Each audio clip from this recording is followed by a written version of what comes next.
dans ce cours quelques petits trucs pour jouer dans le style de Stevie Ray Vaughan. Encore une fois, on va faire ça sur un budget. Pour jouer comme Stevie Ray Vaughan, je vais jouer sur ma Strat classique 50s. Certains te diront que tu as besoin des micros Texas Special, certains te diront que tu as besoin d'un Dumble. Moi, je joue dans un Line 6 avec une guitare. Ce qui fait 70% du son de Stevie Ray Vaughan, c'est l'attaque main droite. On peut le voir sur ses vidéos, il a vraiment des mains de fermier, on va dire, c'est-à-dire des mains très fortes. On voit vraiment qu'il a sûrement dû travailler étant jeune dans les champs ou un truc comme ça, parce que c'est impossible d'avoir une attaque comme il avait. Il avait de très grosses cordes, je me suis rendu compte, j'ai joué pendant des années avec du 12, du 13, des trucs comme ça, je me rends compte qu'en fait c'est surtout l'attaque qui faisait son son, et je pense qu'il avait des grosses cordes parce qu'il devait les péter. Hein. Vraiment, il avait une grosse attaque de boucher. Donc,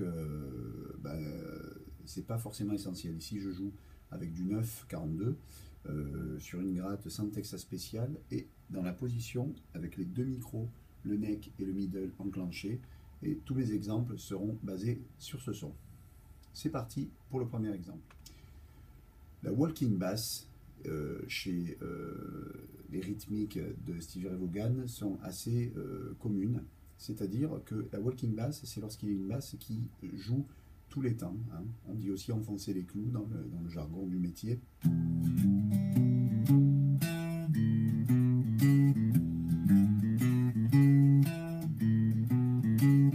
Ce genre de choses. Ce qui va bien sonner chez Stevie Ray Vaughan, c'est lorsqu'il prend sa basse et sur le retour, il va tirer les trois cordes aiguës vers le haut.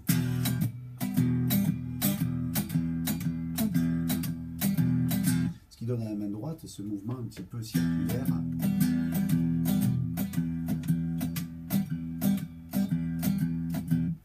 Si on rajoute la basse, voilà ce que ça peut donner.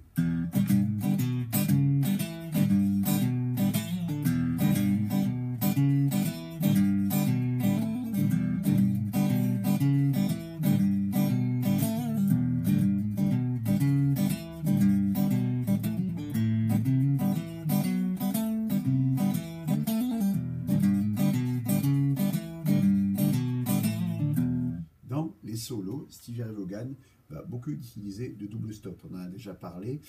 Les double stops sont particuliers chez lui parce qu'il utilise souvent des tierces.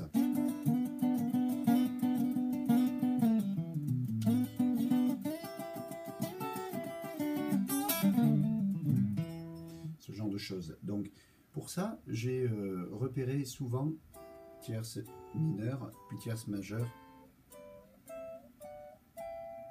Je vois que ça marche quasiment tout le temps.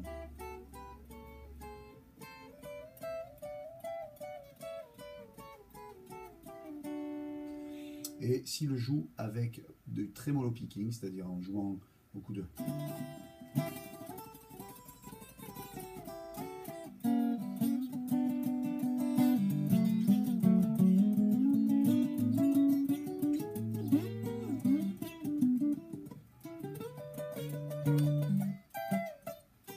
Donc ce genre de plans vont sonner vraiment Stevie Ray Vaughan. Donc je remontre la forme.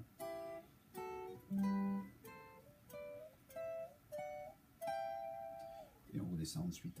Un plan qui sonne particulièrement Stevie Ray Vaughan, c'est lorsque le morceau est en mi et qu'on utilise à outrance les cordes à vide.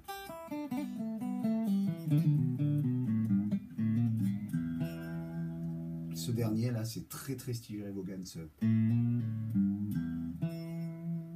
En fait, on va faire un hammer jusqu'à la blue note.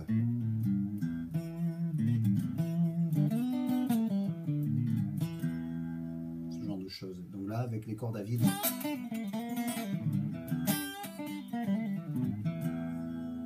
J'ai utilisé, j'ai un peu triché, un plan ici avec mes doigts de la main droite.